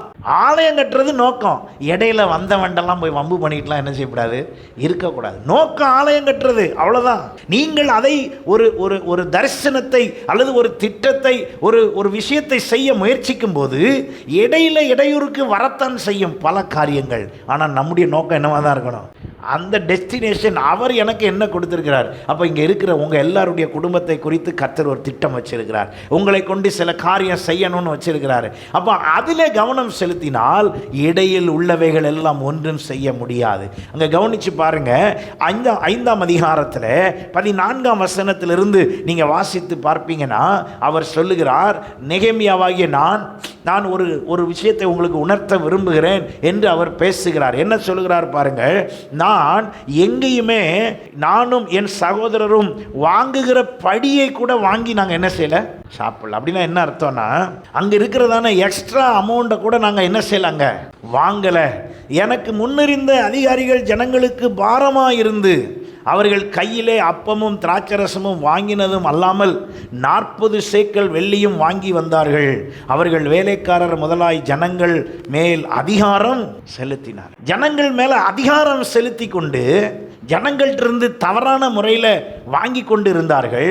ஆனால் நெகேமியாவாகிய நான் இதெல்லாம் எதையுமே என்ன செய்யலை. நான் யாரையும் அதிகாரம் பண்ணலை, யார்கிட்டருந்து நான் எதையும் வாங்கலை. ஏன்னா என் நோக்கம் என்னவா இருந்தது, சபை கட்டப்பட வேண்டும், அலங்கம் இடிக்கப்பட்ட அலங்கம் கட்டப்பட வேண்டும். அப்போ நோக்கத்தை சரியாய் வைத்து கொண்டு அவர் தொடர்ந்து சொல்லுகிறார், ஒரு வயலையாவது நான் கொள்ளவில்லை, அந்த அலங்கத்தின் வேலையிலே முயன்று நின்றேன். என் வேலைக்காரர் அனைவரும் கூட்டமாய் அந்த வேலைக்கே கூடி வந்தார்கள். நாங்கள் வந்தது போனது எங்கள் கிரியை எல்லாமே எதுக்கு தான், எல்லாமே தேவனுடைய காரியத்தை செய்வதற்கு. ஹல்லேலூயா. இன்றைக்கு நாம் எல்லாரும் இங்கே தேவனுடைய சமூகத்துக்கு வந்திருக்கிறோம் என்றால் நம்முடைய செயல்கள் அத்தனையும் எதற்காகத்தான் இருக்க வேண்டும், தேவனை மகிமைப்படுத்துவதற்கு. ஹல்லேலூயா. அப்போ மகிமைப்படுத்த முடியாதபடி தடைகள் வரலாம், குழப்பங்கள் வரலாம், என்ன வேணாலும் வரலாம். அதை பற்றி என்ன செய்யக்கூடாது, கவலைப்படக்கூடாது. இதை நீங்கள் பெரிதுபடுத்தினீர்கள் என்றால் கவனித்து பாருங்கள், பிரச்சனை பெரிதாகி அபிஷேகம் கீழே போயிடும். பிரச்சனை பெரிதாகி உங்களுடைய எண்ணங்களிலே குழப்பங்கள் வந்துவிடும். பிரச்சனை பெரிதாகி ஊழியம் கூட செய்ய முடியாத அளவுக்கு உங்களுக்கு தடை ஏற்பட்டுவிடும். ஆண்டவர் பக்கம் வராத அளவுக்கு கூட என்ன செஞ்சிடும், தடை வந்துவிடும். அப்போ இந்த நெகேமியாவினுடைய சிந்தை என்னவா இருந்தது, தொடர்ந்து நீங்கள் வாசித்து பார்ப்பீர்கள் என்றால் அங்கே நாங்கள் எதையுமே எடுத்துக்கொள்ளாதபடி 18ஆம் வசனம் பாருங்க, இந்த ஜனங்கள் பட்ட பாடு கடினமாக இருந்தபடியால் அதிபதிகள் வாங்குகிற படியை நான் வாங்கவில்லை. நான் என்ன செய்தேன், இந்த அலங்கம் கட்டும்போது இந்த ஜனங்களை எல்லாம் உற்சாகப்படுத்தி அவர்களை கடினமாய் நடத்தாமல், அவர்களுக்கு வேதனையை கொடுக்காமல், அவர்களிடத்தில் போய் வம்பு பண்ணாமல் நான் அவர்களிடத்தில் அன்பு கூர்ந்து என்னுடைய நோக்கத்திற்கு நேராக அவர்களை நான் என்ன செய்தேன், கொண்டு வந்தேன். ரிசல்ட் என்ன, அந்த ரிசல்ட் தான் சொல்லப்பட்டிருக்கிறது, இந்த கிரியை எங்கள் தேவனால் கைகூடி வந்தது. ஆமே. அப்ப என் கிரியையை வைத்துதான் தேவன் அந்த கிரியையை கைகூடி வர பண்ணுகிறார். இப்ப நெகேமியாவின் கிரியை கைகூடி வந்ததற்கு காரணம் என்ன, ஒரே ஒரு காரணம்தான், இவனுடைய கிரியை அங்கு இருந்த ஜனங்களிடத்தில் அதிகாரம் செலுத்தவில்லை. அங்கே உட்கார்ந்துக்கிட்டு நான் பாஸ், எல்லாரும் நான் சொல்கிறத கேளுன்னு அங்கே சொல்லலை. அங்கே இருந்துக்கிட்டு எல்லாரும் என்னைய நீங்கள் கேட்டு தான் செய்யணும்லாம் சொல்லலை. இன்ஃபர்மேஷன் கொடுத்தாச்சு. எல்லாரும் அழகாக அந்த இடத்துல நெகேமியாவில் எப்படி சொல்லியிருக்கோம், மளிகைக்காரர் தங்களுக்கு எதிராக தெரிஞ்ச கதை செவரை அவங்க என்ன பண்ணாங்களாம், கட்டினாங்க. அவங்க அங்கங்கே செஞ்சாங்களாம் வேலையை. எதுக்கு? நோக்கம் உண்டு. ஆமே. அப்போ நம்ம எல்லாருடைய நோக்கத்தை கர்த்தர் கவனிக்கிறார். அப்படி நாம் செய்தோம் என்றால் 19ஆம் வசனம் பாருங்க, என் தேவனே, நான் இந்த ஜனங்களுக்காக செய்த எல்லாவற்றின்படியும் எனக்கு நன்மை உண்டாக என்னை நினைத்தார். அந்த கிரியைகளை கவனிக்கிறார். அப்போ நெகேமியாவுக்கு ஆண்டவர் உதவி செய்ததுக்கு காரணம் என்ன? கோரேஸ் ராஜாவை வைத்து வெண்கல கதவுகளை உடைத்து இருப்பு தாழ்பால்களை முறித்து மறைவிடத்தில் இருந்த பொக்கிஷங்களை எல்லாம் கொடுத்தாரே, அதற்கு கோரேஸை கொண்டு வந்ததுக்கு காரணம் நெகேமியாவினுடைய கிரியை. அல்லேலூயா. நீங்க நிறைய நேரம் நம்ம என்ன நினைக்கும் தெரியுமா? ஆண்டவர் எனக்கு ஒரு காக்காவை அனுப்ப மாட்டாரா? ஆண்டவரே எதை அனுப்பும்? காக்காவை அனுப்பும். நான் சொல்லுகிறேன், நீங்கள் சரியான எலியாவாய் மாறினால் நீங்கள் காக்காவை கூப்பிட வேண்டாம். காக்கா எப்படி வரும்? சத்தமா சொல்லுங்க, தானா வரும். இப்ப காக்கா இல்ல மேட்ரு. யார் தான் மேட்ரு? யார் தான் முக்கியம்? எலியா தான் முக்கியம். அங்க இப்படி ஒவ்வொரு விஷயத்தை நீங்கள் வேதத்தில் கவனித்து பாருங்கள். ஆண்டவர் கிரியைக்கு தக்கதான் பலன் அளித்து கொண்டு வருகிறார். இப்போ நெகேமியாவினுடைய இந்த ஆலய கிரியைகளை கவனிக்கிறார். ஆலயத்தில் உள்ள ஜனங்களிடத்தில் எப்படி நடந்து கொள்ளுகிறான், ஜனங்களை எப்படி நடத்துகிறான், அதிகாரத்தில் நடத்துகிறார்களா, உலக பிரகாரமான மதிப்பு மரியாதைப்படி நடத்துகிறாரா, அல்லது கிறிஸ்துவுக்குள் ஒன்றாக இருப்பது போல தேவனுடைய ஐக்கியத்தில் இருக்கிறாரா? எல்லாத்தையும் யார் கவனிக்கிறார்? ஆண்டவர் கவனிக்கிறார். இந்த நெகேமியாவினுடைய நோக்கமும் திட்டமும் எல்லாவற்றையும் கவனித்து ஆண்டவர் யாருக்கு உதவி செய்ய ஆரம்பிக்கிறாரு? நெகேமியாவுக்கு உதவி செய்ய ஆரம்பிக்கிறார். ஹல்லேலூயா.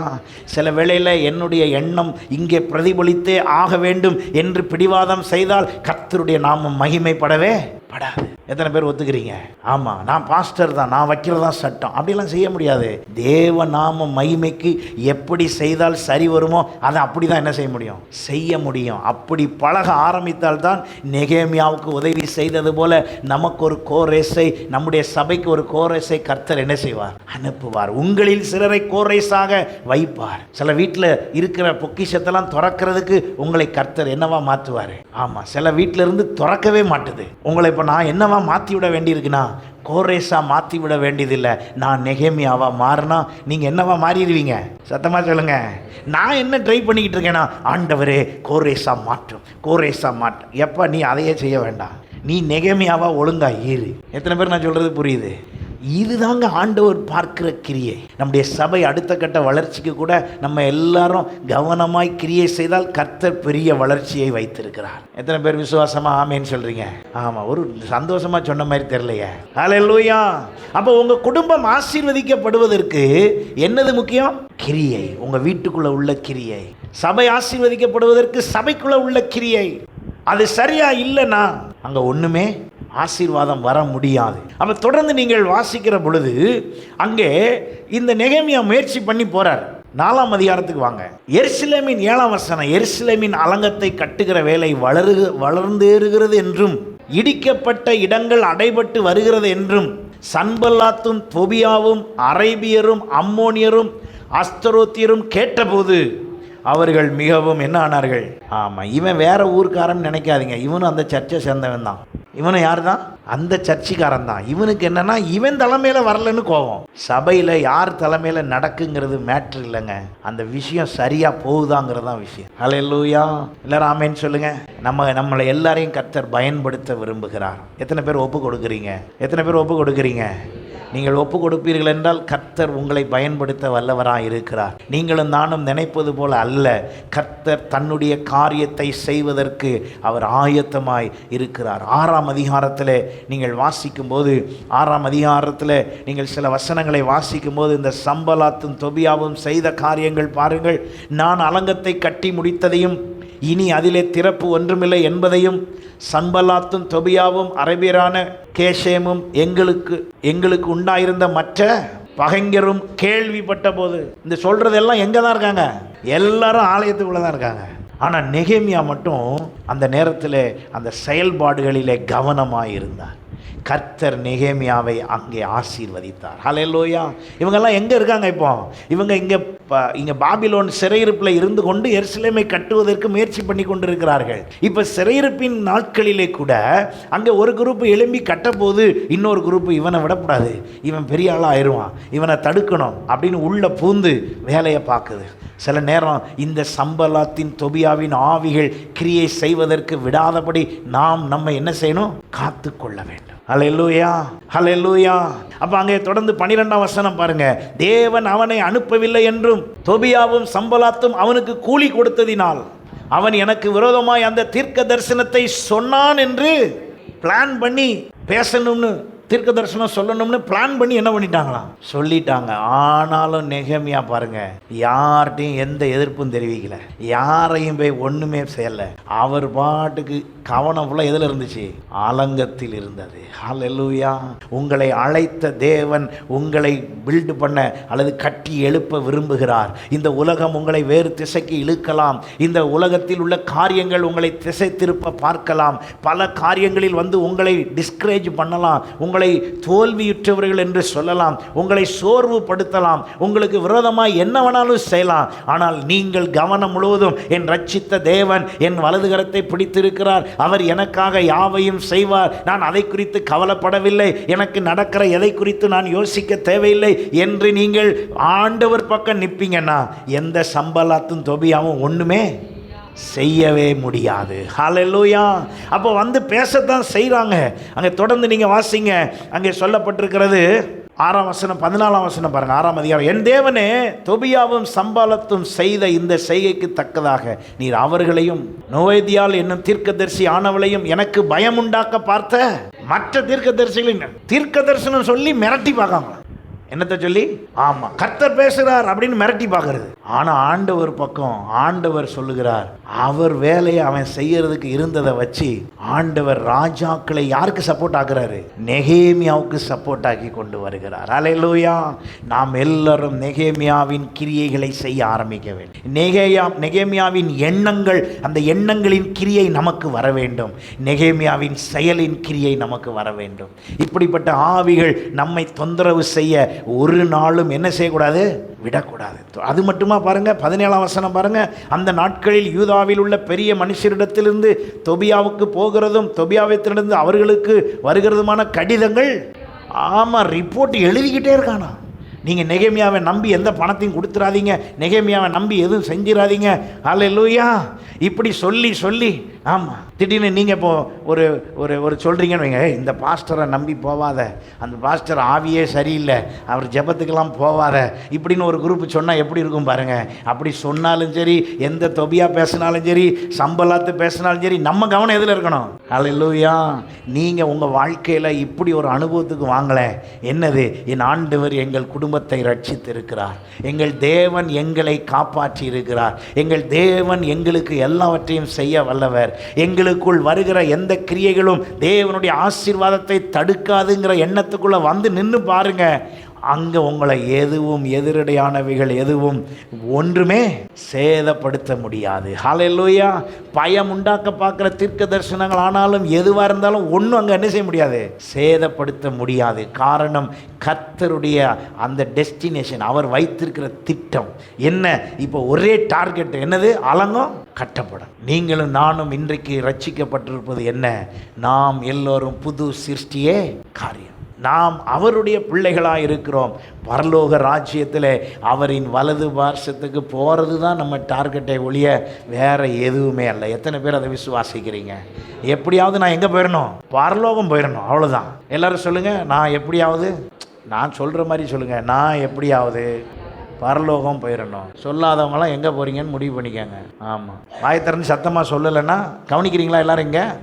சரி, அப்போ நான் இதை அறிக்கை பண்ண வைக்கணும், நம்ம விசுவாசமாக சொல்லணும். ஹல்லேலூயா.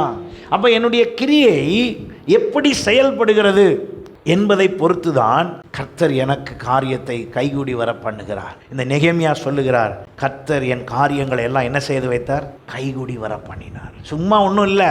நெகேமியான்னு ஒரு ஆளை செலக்ட் பண்ணதுனால எல்லாத்தையும் கொடுக்கல. ஆண்டவர் செலக்ட் பண்ண ஆள் நிறையா இருக்கத்தான் செய்யுது. எல்லாருக்கும்லாம் என்ன செய்ய முடியாது, கொடுக்க முடியாது. கிரியை சரியாக இருந்தால் தான் கொடுப்பார். கிரியை சரியாக இருந்தால் தான் உயர்த்துவார். கிரியை சரியாக இருந்தால் தான் மேன்மைப்படுத்துவார். கிரியை சரியாக இருந்தால் அவருடைய செழிப்பை முழுவதும் நம்மள்கிட்ட கொண்டு கொடுப்பார். இல்லைன்னா அது அப்படி தான், ட்ரை போன்ஸ் தான், காஞ்ச நிலமை தான் கிடக்கும், அங்கே ஒன்றும் வராது. அப்போ கிரியை சரியாக இருந்தால் உடனே அங்கே ஒரு பெரிய சேனை போல. ஹல்லேலூயா, ஹல்லேலூயா. ஆண்டவர்கிட்ட நம்மளை பார்த்து கேட்காரு. என்ன கேட்காரு தெரியுமா? எப்பா இந்த உலர்ந்த எலும்பெல்லாம் உயிரடையுமா அப்படின்னு நம்மளை பார்த்து கேட்குறாரு. நம்ம உடனே என்ன சொல்லுவோம்? என்ன அது செத்து 20 வருஷம் ஆச்சு, இந்த கேள்வியை கேட்டுக்கிட்டு இருக்காரு, கொஞ்சமாவது முடியுதா உமக்கு? நம்ம பதிலெல்லாம் இப்படி தான் இருக்குது. ஆனால் அங்கே ஆண்டவர் கவனிக்கிறார் பாருங்க, கேட்குறாரு, என்ன சொல்கிற, இந்த இதெல்லாம் உயிரடையுமா? பதில் என்ன தெரியுங்களா? நீங்கள் தான் உயிரடைய வைக்கிறவர் அப்படிங்கிற மாதிரி பதில் சொல்லி அங்கே ஒரு பலத்த காற்று வீசி ஆவியானவர் கிரியை செய்த பொழுது உலர்ந்தவைகள் எல்லாம் அங்கே என்ன ஆனது? உயிர் பெற்றது. ஆராதனை நேரத்தில் கூட ஆவியானவர் நமக்கு உணர்த்தின காரியம், நமக்குள்ளே இருக்கிறதான உலர்ந்த தன்மைகள் எல்லாம் என்ன செய்யப்படணும்? உயிர் அடையணும். அப்போ அதுக்கு என்ன செய்யறது?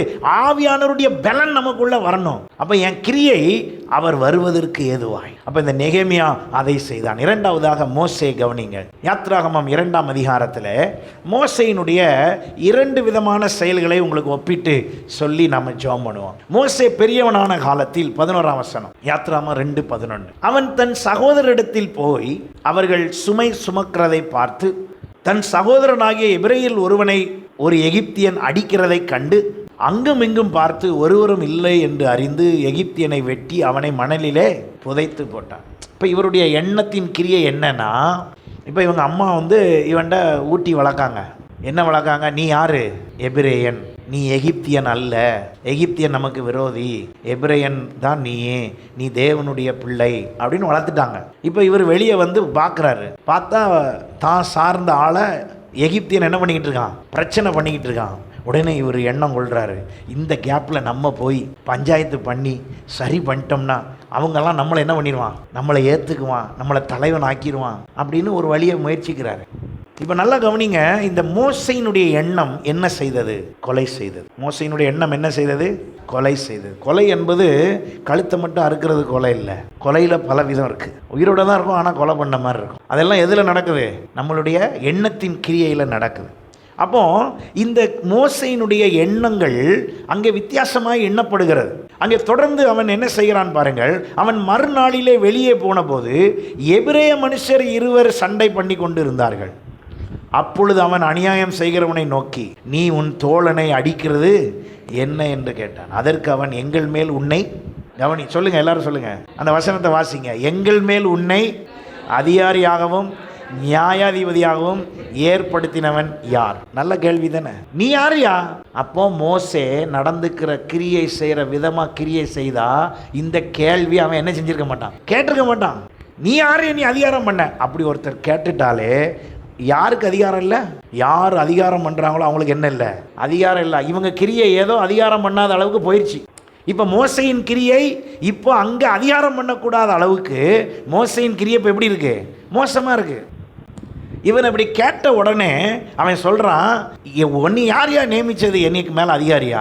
அப்போ இங்கே இருக்கிற நம்ம எல்லாரும் ஒருவருக்கொருவர் அன்பு கூர்ந்து ஒருவரை ஒருவர் முக்கியத்துவப்படுத்தி ஒருவர் பேரில் ஒருவர் எல்லா ரீதியிலும் ஒத்தாசையாக இருந்தால்தான் ஒருவருக்கொருவர் என்ன கிடைக்கும்? மதிப்பு மரியாதை கிடைக்கும். எனக்கு இந்த வசனம் ரொம்ப பிடிக்கும். ஆபிரகாம்கிட்ட ஆண்டவர் சொன்னார், நான் உன்னை பெரிய ஜாதியாக்கி, சொல்லுங்க, நான் உன்னை ஆசீர்வதிக்கவே ஆசீர்வதித்து, என்னங்க சொல்லுறாரு? உன் பேரை, உங்களுக்கு பேர் வாங்கி தர்றது யாராம்? ஆண்டவர். நீங்க பேர் வரலன்னு முயற்சி பண்றீங்க, அது உங்க எண்ணம், அது உங்க செயல், உங்க கிரியை. உங்களுக்கு ஏன் பேர் வரல? உங்களுக்கு ஏன் மதிப்பு வரல? உங்களுக்கு ஏன் மரியாதை வரல? நடந்துகிட்ட விதம். கிரியை சரியாக இருந்தால் எல்லாரும் என்ன பண்ணுவாங்க? சரியாக செய்வாங்க. அப்போ நம்ம என்ன செய்கிறோம்? நம்மளுக்கு நம்மளே ஒரு சிந்தையை வைத்து கொண்டு நம்முடைய குடும்ப உறவுகளுக்குள்ளே, சொந்த பந்தத்துக்குள்ளே, சில சொந்தத்துக்குள்ளே சிலர் யோசிக்கிறது, என்னை யாருமே சொந்தத்தில் சேர்த்துக்கிறது இல்லை. ஏன்னா இவங்க 1000 காரணம் வச்சுருப்பாங்க. ஆனால் இவங்களுக்கு தெரில, இவங்க நடந்துக்கிட்டதுனால தான் அப்படி நடந்து போச்சுன்னு யாருக்கு தெரில? அந்த நபருக்கு தெரில. கொஞ்சம் உங்களை நீங்கள் சீர்தூக்கி பாருங்கள். நம்ம எல்லாருமே கிறிஸ்துவுக்குள் ஒன்றாக இருக்கிறோம். இங்கே யாருக்கும் வேற்றுமையே இல்லை. ஹல்லேலூயா. இந்த மோசையினுடைய எண்ணம் நல்லது செய்கிறது தான் இருந்துச்சு. அவனுடைய செயல் எண்ணம், அவனை போய் விசாரிச்சு பாருங்க. மோசையை மோசே ஏன்பா இப்படி செய்த? நான் என்ன சொன்னேன்? எகிப்தியனுக்கு என்ன பண்ணேன்? சப்போர்ட் பண்ணேன். எபிரேயனுக்கு சப்போர்ட் பண்ணேன். எகிப்தியனை என்ன பண்ணிட்டேன்? கொலை பண்ணிட்டேன். நல்லது தானே செஞ்சேன். என் சொந்த ஜனம் 2 பேர் சண்டை போட்டான், அவனையும் போய் நான் என்ன பண்ணேன்? வழக்கு தானே தீர்த்தேன். அவன் அதுக்கு நீ என்ன தெரியுமா கேள்வி கேட்கான்? என்ன கேள்வி கேட்டான்? நீ எங்கள் மேல் உன்னை அதிகாரியாகவும் நியாயாதிபதியாகவும் ஏற்படுத்தினவன் யார்? இப்படி. ஆனால் உண்மையிலே அவன் எதுதான்? யார் தான்? அவன் அதிகாரி தான், அவன் நியாயாதிபதி தான். ஆனால் அப்ரூவல் ஆகாத ஆள், அவன் அப்பாயின்மெண்ட் ஆகலை. இன்னும் அவனுக்கு தன்னை குறித்த கிரியைகளிலே அவனுக்கு சரிவர தெரியவில்லை. ஆகையினால அவன்கிட்ட அதே கேள்வியை கேட்குறாங்க. ஆனால் அதே மோசே தான் அதே ஊருக்கு என்னவா வர்றாரு? அதிகாரியாக, நியாயாதிபதியாக, வழிகாட்டியாக, வழி நடத்துகிறவராக. என்ன நடந்து போச்சு? கிரியை மாறிடுச்சு. யார் கிரியை மாறிடுச்சு? மோசேயின் கிரியை மாறிடுச்சு. இப்போ எகிப்தில் இருந்த பொழுது அவன் கிரியை, எகிப்தில் இருக்கிற யாரும் அவனை ஏற்றுக்கொள்ளவில்லை. அவன் சொல்றான் உடனே, என்ன அன்றைக்கு நீ எகிப்தியனை கொன்று போட்டது போல என்னையும் கொன்று போட நினைக்கிறாயோ என்றான். அப்பொழுது மோசே காரியம் நிச்சயமாக வெளிப்பட்டது என்று பயம் வந்தா என்ன செய்யறது? ஆவியானவர் ஒரு நாளும் பிசாசை கண்டு என்ன செய்ய மாட்டார்? பயப்பட மாட்டார். பிசாசு தான் ஆவியானவரை கண்டு என்ன பண்ணும்? பயப்படும். நமக்குள்ள யார் இருக்கா? ஆவியானவர் இருக்கிறார். நீங்க யாரும் எதை குறித்து என்ன செய்யக்கூடாது? பயப்படக்கூடாது. கர்த்தர் நம்முடைய குடும்பத்துக்கு என்று வைத்திருக்கிற கிரியைகளை, காரியங்களை, ஆசீர்வாதங்களை உங்கள் கிரியை நிமித்தம் கொஞ்சம் உங்க குடும்பத்தில் உட்கார்ந்து பேசி உங்க கிரியைகளை என்ன செய்யுங்க? சரிப்படுத்துங்க. என்ன கிரியை அடிக்கடி சண்டையை உண்டாக்குது? என்ன கிரியை அடிக்கடி பிரச்சனையை உண்டாக்குது? எந்த கிரியை அடிக்கடி நஷ்டத்தை உண்டாக்குது? எந்த கிரியை குடும்பத்துக்குள்ள குழப்பத்தை உண்டாக்குது? அதை பார்த்து உடனே யார் மெத்தடுக்கு போயிருங்க? இல்லை, யார் மெத்தடுக்கு போய் டீல் பண்ணுங்க? சத்தமாக சொல்லுங்க. நினிவே மக்கள் மெத்தடுக்கு போங்க. ஏன்னா நீங்கள் வீட்டில் யார் தப்புன்னு ஆரம்பிச்சிங்கன்னா அந்த வீட்டுக்குள்ளே பிரச்சனை தீர்றது மட்டும் இல்லை, 20 பிரச்சனை எக்ஸ்ட்ரா வந்துடும். அதை ஒரு நாளும் கணவன் மனைவி செஞ்சிடாதீங்க. என்னதை? யார் மேலே தப்பு ஒரு நாளும் ட்ரை பண்ணிடாதீங்க. ஏன்னா நீங்கள் ட்ரை பண்ணீங்கன்னா அவ்வளோதான், நல்லா இருந்த குடும்பம் இன்னும் கொஞ்சம் மோசமாயிரும். அதெல்லாம் ட்ரை பண்ணாதீங்க. நான் என்ன சொல்கிறேன், அவர் கணவன் அப்படியே யோசிங்க, மனைவி அப்படியே யோசிங்க. சபையில் பாஸ்டர்மா, பிள்ளைங்க, சபையில் வர்ற எல்லாரும், இங்கே இருக்கிற விசுவாசிகள் எல்லாரும் சேர்ந்து யோசிங்க. என்னால், என் கிரியையினால் என்ன பிரச்சனை? உடனே என்ன பண்ணுங்க, உங்களை நீங்களே என்ன பண்ணிக்கோங்க? சொல்லுங்க, சரி பண்ணிக்கோங்க. அப்புறம் டீல் பாருங்க எப்படி இருக்குன்னு. எல்லாம் சமாதானமாய். அல்லேலூயா. உங்கள் வீட்டு கிரியைகளை, காரியங்களை, உங்கள் வீட்டு பிரச்சனையை இது வரைக்கும் பேசி பிரச்சனை பண்ணிங்கன்னா இன்றைக்கி எந்த மெத்தடு ஃபாலோ பண்ணுங்க? நினிவே மெத்தடு. உங்களை நீங்கள் சரி பண்ணி பாருங்கள். ஒரு கணவன் மனைவி பிரச்சனையாம். அப்போ அந்த மனைவி திடீர்னு ஒரு நாள் முடிவெடுத்தாலாம். காலையிலே தூங்கி எந்திரிச்ச உடனே 10 நாளைக்கு நம்ம என் புருஷன்ட்ட என்ன செய்ய மாட்டேன்? பேச மாட்டேன். கதை நான் தானே சொல்கிறேன், பொறுங்க. அக்கா கொஞ்சம் ஆர்வம் ஜாஸ்தி. சரி, வாலிமை குறைக்கலான்னு முயற்சி பண்ணாலும் முடிய மாட்டேங்குது. அப்போ இந்த கணவன் மனைவி 2 பேரும், இந்த மனைவி என்ன பண்ணுறாங்க, ஒரு முடிவு எடுக்கிறாங்க. நம்ம ஒரு 10 நாளைக்கு இந்த ஆளை என்ன பண்ணிடக்கூடாது, இந்த ஆள்கிட்ட பேசவே கூடாது. இவர் கேட்ட கேள்விக்கு மட்டும் பதில் சொல்லணும், மற்றபடி பேசவே கூடாது அப்படின்னு முடிவு பண்ணி பார்த்துருவோம் சண்டை எப்படி வருது அப்படின்னு இந்த அம்மா என்ன பண்ணாங்களோ ஒரு முடிவு எடுத்தாங்களாம். முடிவெடுத்து 10 நாள் பேசலை. 11ஆவது நாள் இந்த அம்மா யோசிச்சான், 10 நாள் ஒரு சண்டையும் இல்லை, 10 நாள் ஒரு சண்டையும் இல்லை. அப்போ தான் இந்த அம்மாவுக்கு புரிஞ்சிச்சான், பிரச்சனையே யார் தான்? நம்ம தான். தொடர்ந்து நம்ம இப்படியே இருந்துருவோம்னு இருந்துச்சான். வாழ்க்கை நல்லா இருந்துச்சான். இது என்ன முடிவு? நினிவே ஸ்டைல். என்ன ஸ்டைல்? நினிவே ஸ்டைல். அவங்க சரி பண்ணுறதுக்கு ஒரு கண்ட்ரோல் பண்ணாங்க பாருங்கள், மொத்த பிரச்சனையும் சரியாயிருச்சு. அல்லேலூயா.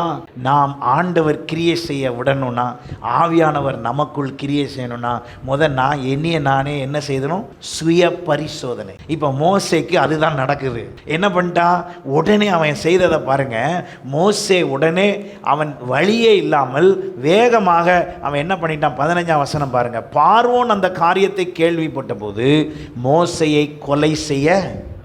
இப்போ மோசைக்கு இது பார்வோனுக்கு ரிப்போர்ட் போயிடுச்சு. உங்கள் வீட்டில் வளர்ந்த மோசே உங்கள் வீட்டு பிள்ளை மாதிரி நடந்துக்கல. எப்படி நடந்துக்கிறாரு?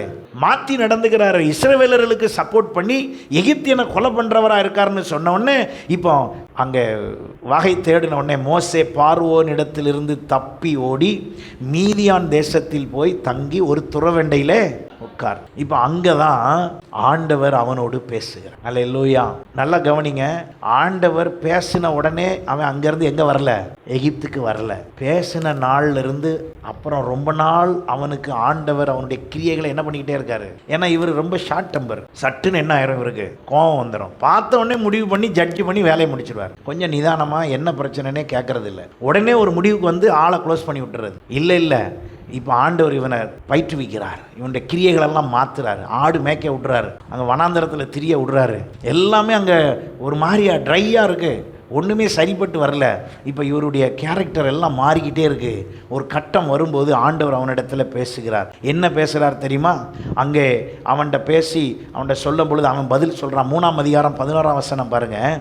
அவன் பதில் சொல்லுகிறான், அப்பொழுது மோசே தேவனை நோக்கி, பார்வோனிடத்துக்கு போகவும் இஸ்ரவேல் புத்திரர் எகிப்திலிருந்து அழைத்து வரவும் நான் எம்மாத்திரம். இப்போ இவனுக்கு எகிப்தில் இருந்த பொழுது இவனுடைய அழைப்பும் அவனுடைய விசேஷமும் ஆண்டவர் அவன் மீது வைத்திருந்த திட்டமும் அந்த மோசேக்கு தெரியாது. ஆனால் தெரியாமலே ஒரு அதிகாரமும் நியாயாதிபதியாகவும் செயல்பட ஆரம்பித்தான். ஆனால் அந்த கிரியை தேவனுடையதாய் இல்லை. கிரியை தேவனுடையதாய் இல்லாதபடினால் பிரச்சனை வந்துருச்சு. கிரியை தேவனுடையதாய் இருந்தால் பிரச்சனையே வராது. ரெண்டுக்குள்ள வித்தியாசம் தான். கிரியை தேவனுடையதாய் இருந்தால் பிரச்சனை வந்துருச்சு. இப்போ எல்லாம் இவனுக்கே பயம் வந்து ஓடுறாரு, எகிப்தை விட்டே ஓடிட்டாரு. ஆனால் கடைசியில் அங்கே ஆண்டவர் அவனோடு பேசி அவனிடத்தில் சொல்லி 19ஆம் வசனம் பாருங்க. இப்போ ஆண்டவர் அவன்கிட்ட ஒரு விஷயம் சொல்கிறாரு. பின்னும் கர்த்தர் மீதியானிலே மோசேயை நோக்கி, நீ எகிப்துக்கு திரும்பி போ, நீ இருந்தது போதும். ஏன்னா இதுக்கு முன்னால் ஒருத்தன் உன்னைய என்ன செய்ய பார்த்தான்? கொலை பண்ண பார்த்தான். அந்த அழகாக எழுதியிருக்கு பாருங்க. 4:19 யாத்திராம 4:19. நீ எகிப்து தேசத்துக்கு திரும்பி போ, உன் பிராணனை வாங்க தேடின மனிதர் எல்லாரும். இப்போ நீ போனன்னா எப்படி போகலாம்? கம்பீரமாய் போகலாம், அதிகாரியாய் போகலாம், நியாயாதிபதியாக போகலாம். ஏன்னா உன்னை அச்சுறுத்துக்கிற அங்கே யாரும் உன்னைய கொலை பண்ண நினைக்கிற யாரும் உன் குற்றத்தை பற்றி திரும்ப திரும்ப பேசுகிற ஆள் அங்கே இல்லை. நீ என்ன பண்ணன்னு உன்னைய திரும்பி திரும்பி குத்தி காட்டுற ஆள் அங்கே கிடையாது. நீ அதனால் இப்போ நீ என்ன பண்ணுற? கிளம்பி போ அப்படின்னு அனுப்பின உடனே அவன் என்ன செய்தானாம்? கிளம்பி போனான். அல்லேலூயா. அப்போ இவனுடைய செயல் எப்படி மாறிச்சு? எபிரேயருக்கு எழுதின நிருபம் வாங்க, 11ஆம் அதிகாரம் 24ஆம் வசனத்திலிருந்து பாருங்க. அழகாய் சொல்லியிருக்குது. விசுவாசத்தினாலே மோசே தான் பெரியவன் ஆனபோது பார்வோனுடைய குமாரத்தின் மகன் எனப்படுவதை வெறுத்து அநித்தியமான பாவ சந்தோஷங்களை, எபிரேயர்கள் நிருபம் 11ஆம் அதிகாரம் 24ஆம் வசனத்திலிருந்து, அநித்தியமான பாவ சந்தோஷங்களை அனுபவிப்பதை பார்க்கிலும் தேவனுடைய ஜனங்களோடு துன்பத்தை அனுபவிப்பதையே தெரிந்து கொண்டு. இப்ப கிரியை மாறுதா இல்லையா? தேவ ஜனங்களோடு என்னமும் சேர்த்து அனுபவிக்காங்களாம், துன்பத்தையும் அனுபவிக்கிறார். அல்லேலூயா. சபையில் வர்ற நம்ம எல்லாருக்கும் ஒருவர் துன்பப்பட்டால் எல்லாரும் உடனே என்ன செய்யணுமா? துன்பப்பட்டது போல அவர்களுக்கு உதவி செய்ய வேண்டும். அல்லேலூயா. எல்லாரும் நம்ம எல்லாரும் ஆண்டவருடைய ஆசீர்வாதத்தை பெறுகிறோம். அவர் நம்முடைய கிரியைக்கு தக்க பலனை ஆயத்தமாய் வைத்திருக்கிறார். அவர் சொல்லுகிறார், இனி வரும் பலன் மேல் நோக்கமாய் இருந்து எகிப்தில் உள்ள பொக்கிஷங்களையும் கிறிஸ்து இயேசுவின் நிமித்தம் வரும் நிந்தையை அதிக பாக்கியமாக எண்ணினார். உலக மதிப்பு, மரியாதை, பொக்கிஷம், அதை விட கர்த்தருக்கு ஊழியம் செய்வதே. இயேசு அந்த பணிவிடையின் ஊழியத்தை செய்தார் என்றால் நாமும் அதே தான் செய்ய வேண்டும். ஹல்லேலூயா. விசுவாசத்தினாலே அவன் அதசரீதமானதை தரிசிக்கிறது போல உறுதியாக இருந்து ராஜாவின் கோபத்துக்கு பயப்படாமல் எகிப்தை விட்டு போனார். இப்போ என்னெல்லாம் போயிடுச்சு? பயம் போயிடுச்சு. இப்போ ஒரு அதிகாரியாக வராரு, நியாயாதிபதியாக இருக்கிறார். அங்கே மோசேயினால் ஜனங்கள் வழி நடத்தப்பட்டார்கள். அங்கே இருந்த சாபம் அவர்களை விட்டு நீங்கிற்று. ஹல்லேலூயா. இன்றைக்கு நீங்களும் நானும் செய்கிற கிரியைக்கு தக்க பலனை கர்த்தர் வைத்திருக்கிறார். நீங்கள் என்ன கிரியை செய்கிறீர்களோ அதுதான் உங்களுக்கு கிடைக்கிறது. உங்களுக்கு நான் எரிகிற பந்து எப்படியோ அது அப்படிதான் ரிட்டர்ன் வரும். நான் எரிகிறது தப்பாக எரிஞ்சிட்டு எனக்கு வர்றது தப்பாக வருதுன்னு சொன்னால் அது யார் கிரியை? என்னுடைய கிரியை சரி பண்ணணும். நான் அன்பை எரிந்தால் எனக்கு அது என்னதான் வரும்? அன்பு தான் வரும். நான் வம்பை எரிஞ்சால் அது எனக்கு வம்பாக தான் வரும். அப்போ எல்லாமே நம்முடைய கிரியைகளுக்குள் இருக்கிறபடினாலே யாரும் யாரையும் குறைத்து மதிப்பிடுவது அல்ல. நாம் எல்லாரும் கிறிஸ்துவுக்குள் ஒன்றாக இருக்கிறோம். அல்லேலூயா. அப்போ ஆண்டவர் நம்முடைய கிரியைக்கு தக்க பலனை அவர் தர விரும்புகிறார். எத்தனை பேர் இந்த நாளிலே உங்களை நீங்கள் ஆண்டவர் பக்கமாக உங்களை திருப்பி, லூக்கா 6ஆம் அதிகாரத்தில் இப்படி சொல்லப்பட்டிருக்கிறது. 32ஆம் வசனத்திலிருந்து வாசித்து பாருங்கள். உங்களை சிநேகிக்கிறவர்களே நீங்கள் சிநேகித்தால் உங்களுக்கு பலன் என்ன? உங்கள் கிரியை நல்லா பேசுகிற ஆள்கிட்டே பேசுனீங்கன்னா என்ன பிரயோஜனம்? பாவிகளும் தங்களை ரட்சிக்கப்படாதவனே அதை செய்கிறான். நீங்கள் செய்கிறது பெரிய மேட்டரா? நீங்களும் நானும் உங்களை சிநேகிக்கிறவர்களே சிநேகித்தால் என்ன? 33ஆம் வசனம் பாருங்க. உங்களுக்கு நன்மை செய்கிறவர்களுக்கு நீங்கள் நன்மை செய்தால் உங்களுக்கு பலன் என்ன? பாவிகளும் யார் கூட ஒப்பிட்டு பேசுகிறாரு பாருங்க. நம்மளாம் ரட்சிக்கப்பட்டவங்க, ஆனால் யார் கூட ஒப்பிடுறாரு? பாவிகளுக்குள்ள ஒப்பிடுகிறாரு. அவன் ஏற்கனவே செஞ்சுக்கிட்டு இருக்கான். நீங்கள் ஜிஹெச் கிட்ட போய் பார்த்தீங்கன்னா ஒரு வேன் வேகமாக வரும், சாப்பாடு கொடுப்பாங்க எல்லாருக்கும். என்னைக்காவது ஒரு நாள் சர்ச்சில் இருக்க அவ்வளோ பேரும் காசு வசூல் பண்ணி சாப்பாடு செஞ்சு அப்படி போய் கொடுத்துருக்கீங்களா? ஹலோ, இவர் எங்கேயாவது இதைத்தான் சொல்லுவார் அப்படின்னு வராதிங்க. நன்மை செய்கிறதிலே நாம் முந்தி கொள்ள வேண்டும். நீங்கள் நானும் திட்டம் பண்ணியிருக்கோமா? அப்படி கிறிஸ்மஸ் நேரத்திலேயாவது திட்டம் பண்ணுறோமா? அப்படி செயல்படுத்துகிறோமா?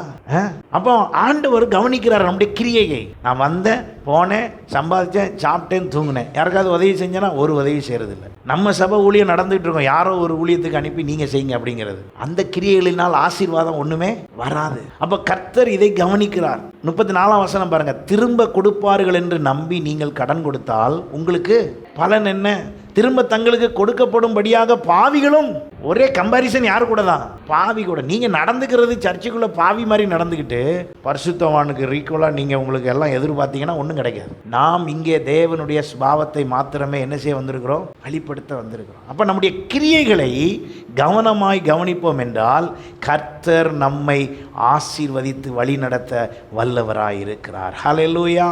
ஆண்டவருடைய கேரக்டரை பற்றி 35ஆம் வசனம் என்ன சொல்லுது பாருங்க.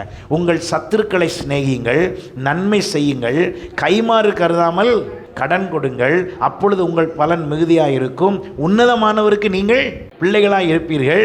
அவர் நன்றி அறியாதவர்களுக்கும் துரோகிகளுக்கும் நன்மை செய்கிறாரே, நல்லது செய்கிற நமக்கு விடுவாரா? அல்லேலூயா. அப்போ நம்ம ஒவ்வொருவருடைய வாழ்க்கையிலையும் நம்முடைய பலன் பரலோகத்திலே மிகுதியாக இருக்கத்தக்க நாம் எல்லோரும் நம்முடைய கிரியைகளை சரிப்படுத்துவோம். ஹல்லேலூயா. நம்முடைய கிரியைகளை சரிப்படுத்துவோம் என்றால் அங்கே சொல்லப்பட்டிருக்கிறது, வெளிப்படுத்தின விசேஷம் 2ஆம் அதிகாரம் 26ஆம் வசனம் சொல்லுகிறது, ஜெயம் கொண்டு முடிவு பரியந்தம் என் கிரியைகளை கை கொள்ளுகிறவனுக்கோ. ஜெயம் கொண்டு முடிவு பரியந்தம் என் கிரியைகளை கை கொள்ளுகிறவன் எவனோ அவனுக்கு நான் என் பிதாவினிடத்தில் அதிகாரம் பெற்றது போல ஜாதிகள் மேல் அதிகாரம் கொடுப்பேன். ஜாதிகள் மேல் அதிகாரம் வேணும்னா என் கிரியை என்னவா இருக்கணுமா? சரியா இருக்கணுமா? கிரியை சரியில்லைன்னா கர்த்தர் ஒரு உதவியும் செய்ய முடியாது. இன்றைக்கி நம்ம எல்லாரும் நம்மளை ஒப்பு கொடுப்போம். ஆண்டவரே, எங்கள் கிரியைகளை சரிப்படுத்து. ரொம்ப வருஷமாக நான் ஒரே கிரியையில் இருக்கேன், அதனால் என்ன பிரயோஜனம்? கர்த்தரிடத்தில் சொல்லுங்கள், என்னை மாற்றும் ஆண்டவரே, என்னை மறுரூபமாக்கும் ஆண்டவரே, என்னை சரிப்படுத்தும் ஆண்டவரே. உங்கள் குடும்பத்துக்குள்ளே ஒரே மெத்தடில் நீங்கள் இருந்து உங்கள் குடும்பத்துக்குள்ளே பிரச்சனை பெருசாகிட்டே இருக்கா? அதை சரி பண்ணுறதுக்கு கொஞ்சம் உங்களை நீங்கள் உங்கள் கிரியைகளை என்ன செஞ்சு பாருங்கள், மாற்றி பாருங்கள், உங்களை சரிப்படுத்தி பாருங்கள், கொஞ்சம் விட்டு கொடுத்து பாருங்கள், கொஞ்சம் ஒப்பு கொடுத்து பாருங்கள், கொஞ்சம் இறங்கி போங்க, கொஞ்சம் இணங்கி போங்க, எல்லாத்தையும் சரிப்படுத்தி பாருங்க. கர்த்தர் உங்கள் கிரியைகளை பார்த்து உடனே உங்களுக்கு பலன் அளிப்பார். அல்லேலூயா. நான் வேதத்திலிருந்து இந்த கிரியையை பற்றி உதாரணம் சொல்லணும்னா சாயந்தரம் 6 மணி ஆனாலும் முடிக்க முடியாத அளவுக்கு சப்ஜெக்ட் அவ்வளோ இருக்குது. ஏனென்றால் அவ்வளவாய் கர்த்தர் கிரியை செய்தவங்களுக்கு மட்டும்தான் உதவி செய்திருக்கிறார். ஆகையினால தான் வசனம் சொல்லுகிறது, முடிவு பரியந்தம் நிலை நிற்பவனே. அப்படின்னா என்ன அர்த்தம்? முடிவு பரியந்தம் கிரியை தேவனுக்கு ஏற்றதாய் கர்த்தருக்கு பிரியமாய் இருக்கிறவன் தான் ரட்சிக்கப்பட்டவன். இன்னைக்கு ரட்சிக்கப்பட்டவன் என்று சொல்வதல்ல, முடிவு பரியந்தம் என் கிரியை யாருக்குரியதாக இருக்க வேண்டும்? தேவனுக்குரியதாக இருக்க வேண்டும். அப்படி செய்ய ஒப்பு கொடுப்போம், நம்முடைய கிரியைகளை சரிப்படுத்துவோம். கர்த்தர் அந்த கிரியைகளை பார்த்து, என்னுடைய எண்ணங்களின் கிரியைகளை பார்த்து, என் வார்த்தையின் கிரியையை பார்த்து, என் செயலின் கிரியையை பார்த்து கர்த்தர் நம் ஒவ்வொருவருக்கும் மிகுந்த பலனை தருவாராக. ஹல்லேலூயா. God bless you.